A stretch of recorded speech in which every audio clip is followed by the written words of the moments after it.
This video is brought to you by Manscaped. More on them at the end of the video.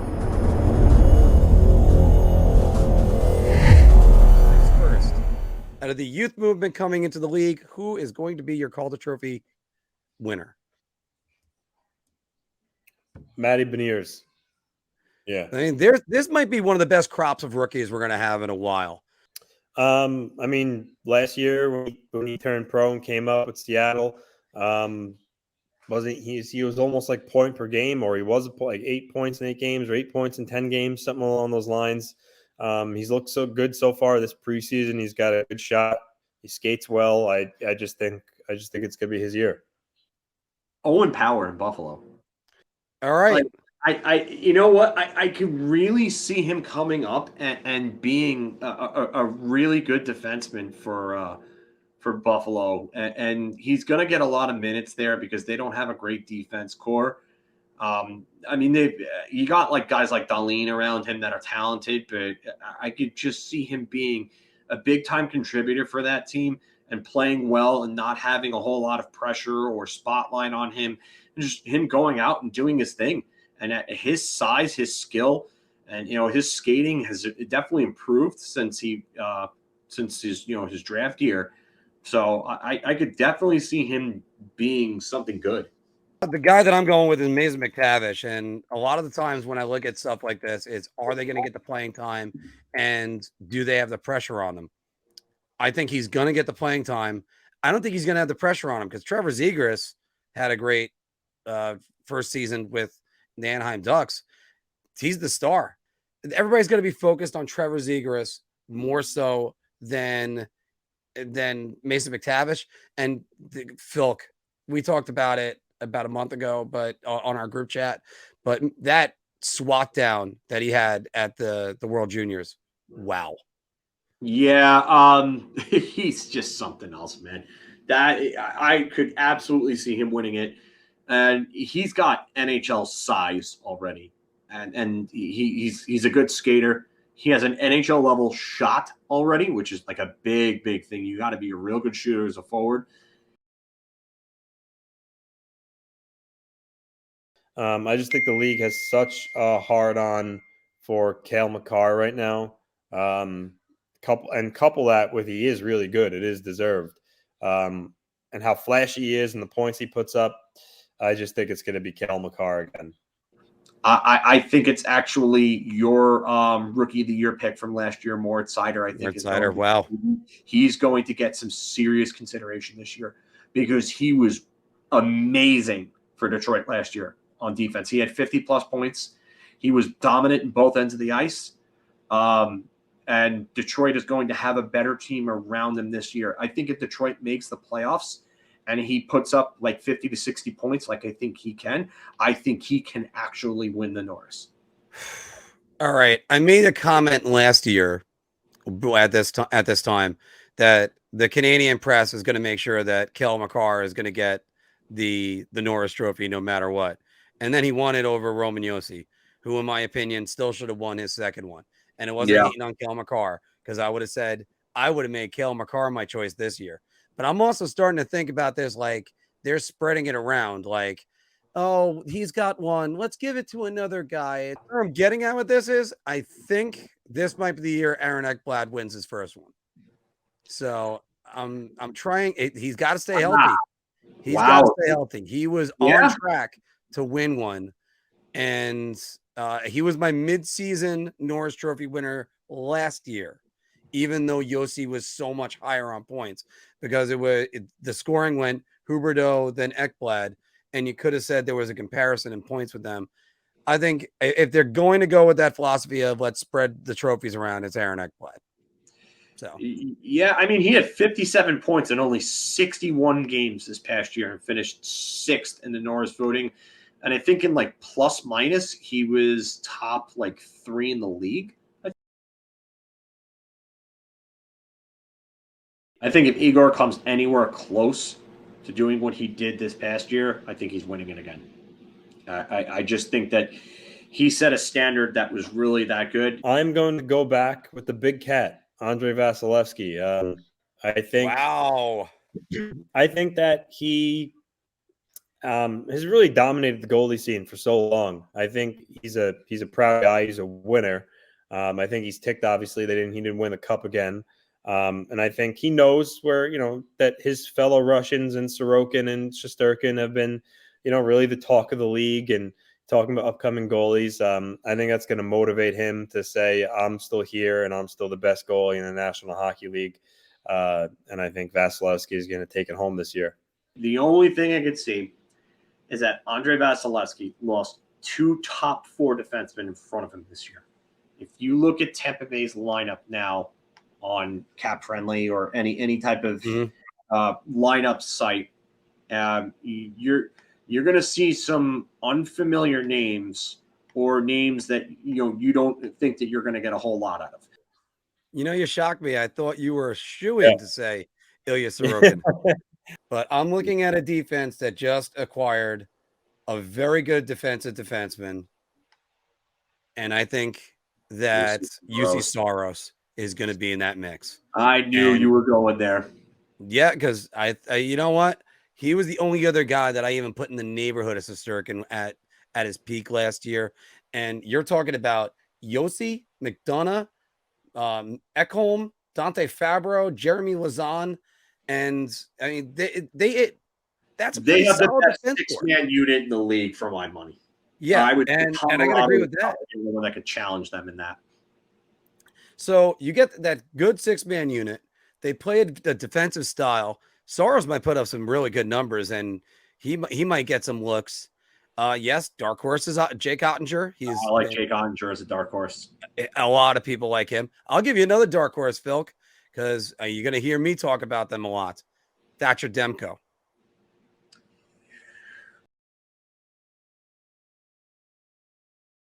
Now, with all these discussions, whenever it comes to the Hart Trophy, we always have to acknowledge one spot basically is reserved every single year for Connor McDavid. So let's start with that. So let's start with that one. One of them reserved. Connor, you're already a finalist. Enjoy. Okay. Connor McDavid is the last player, I don't even know how many years, to score 30 points in a postseason and not make the Stanley Cup Finals. That's ridiculous. That's so ridiculous. People don't. All right. So when people tell me that I'm I'm obsessed with McDavid, whatever, like you're all over McDavid, whatever. People don't realize what type of trajectory this guy is having right now. As long as you have Connor McDavid in this league, you can never count him out. And I'm gonna say Connor McDavid. I want to sit there and I want to say that this is going to be the year that they finally give it to Nathan McKinnon. Because I just have a feeling that he's going to put up his first career 100-point season, even with the loss of Nazem Kadri. I think that Alex Newhook is ready to step up. He had, I think, 33 points in like 63 games or something like that last year. He was scoring about a point every other game pace. I think he's going to take over that second line role. I think they're going to be fine at center depth down the middle. They have the best they have one of the best, I should say, 6-man units on defense in the league. Their goaltending is suspect. I don't trust Alexander Georgiev as a starter. Maybe behind a better team, he'll put up better results, but I don't think he's any better or worse than Darcy Kemper.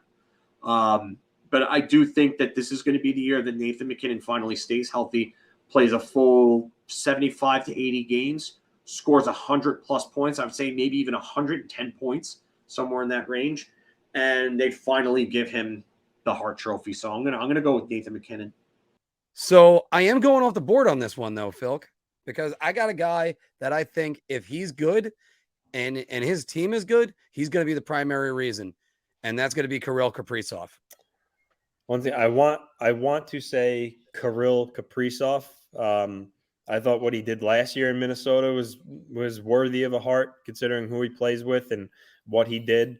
I think he's that skilled, and I think he truly is the most valuable player in the sense of the word. Whereas if you took him off the Wild, they'd be in big trouble. And I think he's your Hart Trophy winner this year. Now, It's because everybody's going to look up and they're going to be like, wow, this guy's got 100 points or 105 points. Who's the next closest person? Oh, it's Matt Zuccarello with 70. So, I mean, I think he's going to get more production because I think Marco Rossi is going to end up going into the top line spot in between him and Zook as opposed to Ryan Hartman. That's one reason why I did not draft Ryan Hartman in fantasy. Keep that in mind. And it's just, I think this is the year you really see Kaprizov really explode. The one thing that I worry about with that team is the fact that they just lost Kevin Fiala. Yeah, I don't like that loss, especially when he was having a point per game year. What I will say is I do like the idea of Marco Rossi. They don't have him listed on Cap Friendly right now as a on the actual roster itself, but he can definitely make the team. I would say the other thing that actually helps them is the fact that even though they're losing Fiala, Matthew Boldy was really good for them last year. Really, really good. And he looks every bit ready to take the next step. Let's go to a couple teams first before we make the big one, Phil. Who's your surprise team of 2023? Detroit Red Wings. I definitely think they're going to surprise a lot of people. I think they're going to take a big step. They went and they got guys like David Perron, Andrew Kopp, Ben Sherratt. Ben Sherratt's playing with Moritz Seider in preseason. So I just think that they went and added the right types of pieces that they needed. And I think this team is going to surprise a lot of people. I wouldn't be shocked if they make the playoffs. Okay, and I'm going to go with the Vancouver Canucks. I've been singing their praises all along. I thought at the end of last year, they were the most dangerous team outside the playoffs. And Bruce Boudreau coaches. That's what Bruce Boudreau does. And I'm going to go just say again, Bruce, there it is. Because now, are they going to be as good? Hard to tell. JT Miller going to get almost 100 points out of nowhere? Yeah, that's my big two concerns for me. Their defensive unit and then JT Miller scoring 99 points again. I don't see that. I could be wrong. Yeah, I'm gonna say the Senators. I think they'll make a big jump. I think they'll still miss the playoffs. Anton Forsberg, who actually had a good year last year on a bad team. They have Cam Talbot now, who's actually going to be out for a while. That's why they claimed Magnus Hellberg off waivers from Seattle. But so their goaltending still, maybe a little bit questionable. Their defense still needs to come a little bit of a way here with, Shabbat leading the group. But their offensive makeup in their top six is no question is really good. Norris, Batherson, Stutzla, Giroux, Kachuk, DeBrincat. So yeah, I mean they got a really good group, and I think they are going to be better. They're going to push teams in the Atlantic. They're not going to be an easy 2 points. So I'll say the Ottawa Senators. Well, you have the Senators, you have the Red Wings, you got the Buffalo Sabres, all trying to compete to get into the playoffs next year. And there are three improved teams, and they could be vastly improved teams as well.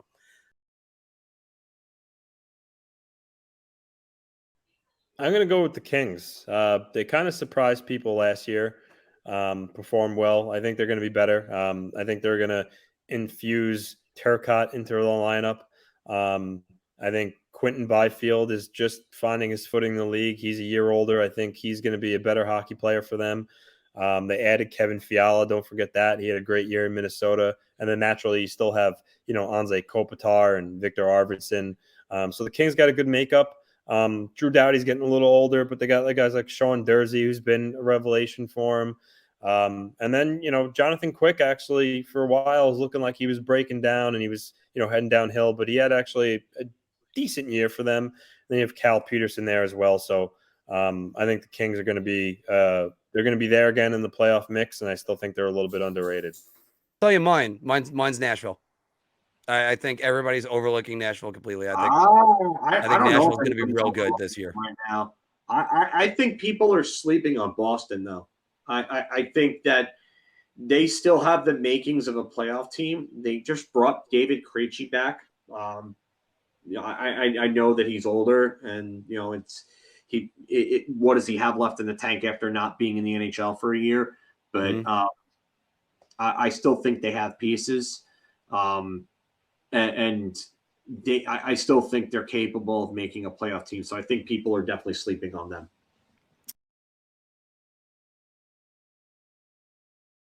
I'm gonna say the Dallas Stars. Interesting. They probably would have been my number 2 for surprise, but go ahead. The reason I say that is you lose John Klingberg, and now Jason Robertson has such a big year last year. You're going to expect him to get, 40 goals again? You lose John Klingberg on top of that. So that's big offense, a big chunk of your offense that you're losing because he's a 50, 60-point defenseman right there. Miro Heiskanen, you're still waiting for him to step up and become that dominant defenseman offensively. Yes. Like he's been like a 30 or so point defenseman. Does he become a 50-point defenseman this year? Pittsburgh Penguins. Agreed. Yep. I think this is the year. I think they regret having Zucker on the roster now after acquiring him. It was a year ago, 2 years ago. And then, I mean, you have Gensel. He's great. Crosby's still Crosby. But again, he's getting older. He's going to slow down a little bit. Malkin, talk about slowing down. Injury concerns there. I mean, after those three, I mean, what did they really? I mean, Brian Rust is a good piece, but I don't know. I don't like their forward makeup. I don't like their defense. And Tristan Jarry, I mean, he's better in the regular season than he is in the playoffs. But even that, I mean, I don't really think he's that good of a goalie. And they're old. They're one of the older teams in the league. Like I said before, if people think they're making the Stanley Cup Finals, they're doing it in wheelchairs. As much as I believe Sidney Crosby can never be stopped, Anthony, it's just, Father Time is unbeaten. And if anything is shown, it'll happen sooner than later. This might be their last gasp. I would not be surprised if they make the playoffs as either the 3 seed or the 4 seed, maybe even the first or second wild card, which would be either one, idiot. But still, to the big question, who will be in the Stanley Cup Finals and who wins the cup? I'm going to say the Calgary Flames are going to play the Carolina Hurricanes. Screw it. I'm going with Calgary. I'm going to say they take down Colorado. And you want to know why? Because they're built to win playoff games. You get rid of a smaller, more perimeter player in someone like Johnny Gaudreau. And I'm not saying Johnny Gaudreau is just one of those guys that like he's not. I don't see him as a winner. I don't see him as a guy that wins come playoff time, because when the games get rougher and they get played more physically, he seems like one of those guys that just disappears. So yeah, getting rid of Tkachuk hurt, but they bring in Jonathan Huberdeau, they bring in Nazem Kadri, they bring in Mackenzie Weegar, and some of the younger guys on their team are a year older. So now you have a 1-2 punch down the middle of Elias Lindholm and Nazem Kadri with some of the wingers that they have and the defensive unit that they have. I mean, I really like that defensive unit. And Jacob Markstrom has become one of the best goalies in the league. So I just think that Calgary and St. Louis and Colorado are probably the 3 most balanced teams from head to toe in the league right now. We have 3 panelists here at Big Apple Hockey. All 3 of us picked the Calgary Flames to represent the Western Conference. And my thing, I look at the Calgary Flames, Anthony, is, my God, I thought they were the LA Kings 2.0 from 2014 last season. They're really looking like it this season. And you got a more dominant forward with Jonathan Huberdeau. Either.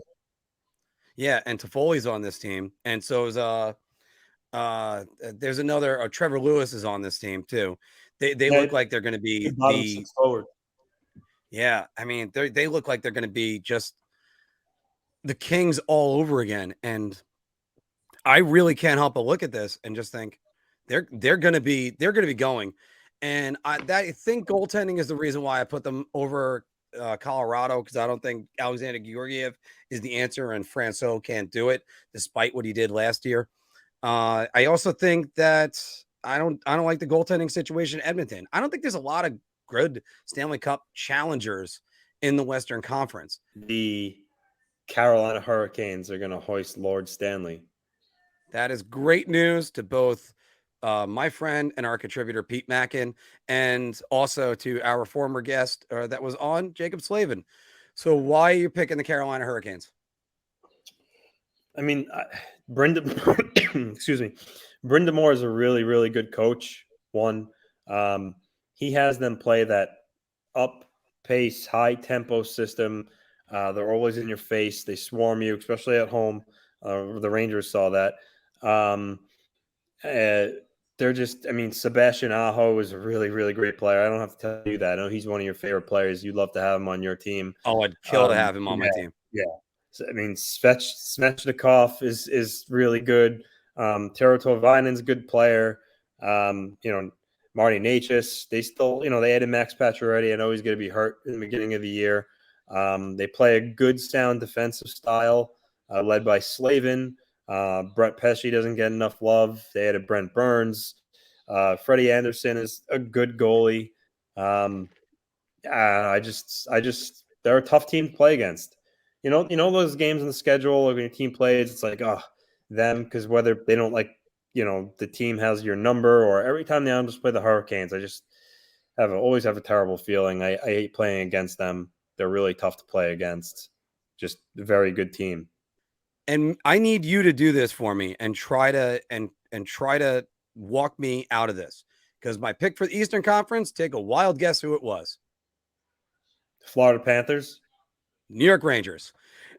And my problem is, and I'm still trying to do this, Anthony, give me a team that realistically is better than the Rangers right now. And I'm trying not to be a homer. Sorry, no homers. I know you're trying, but think harder, Homer. I know the Rangers ultimately, beat the Hurricanes, but the Hurricanes could still go toe to toe with the Rangers. Okay, that's basically the only team I really see. But keep going. They may even win the division. I think they're going to.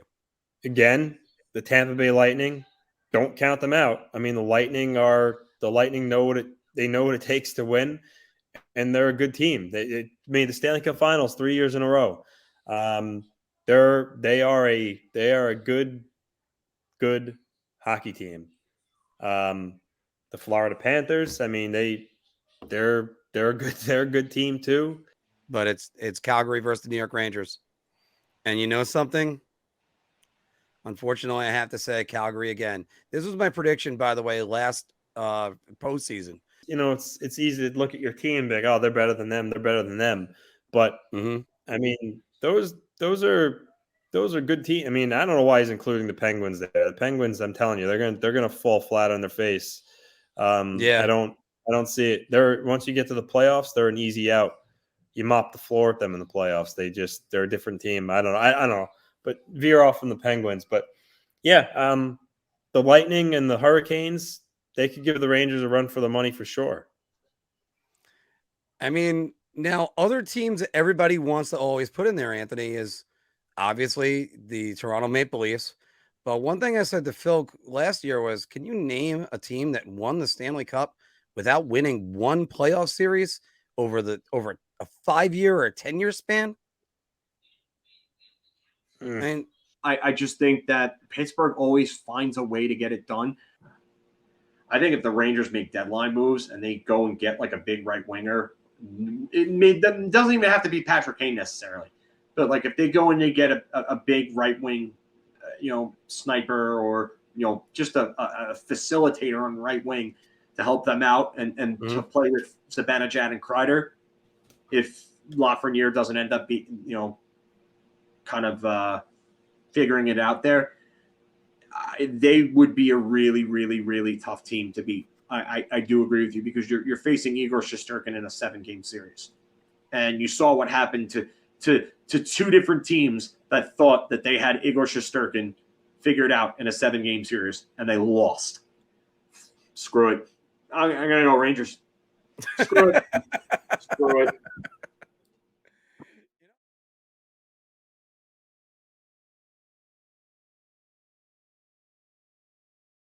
Guys, girls love a man that's well groomed. So check out Manscaped and their family of products. They have you covered from head to toe, from the lawnmower to the weed whacker, because you don't want to look like a fuzzball. Go to manscaped.com, put in promo code BAH for Big Apple Hockey to get 20% off and free shipping. If you like that video, we got a lot more.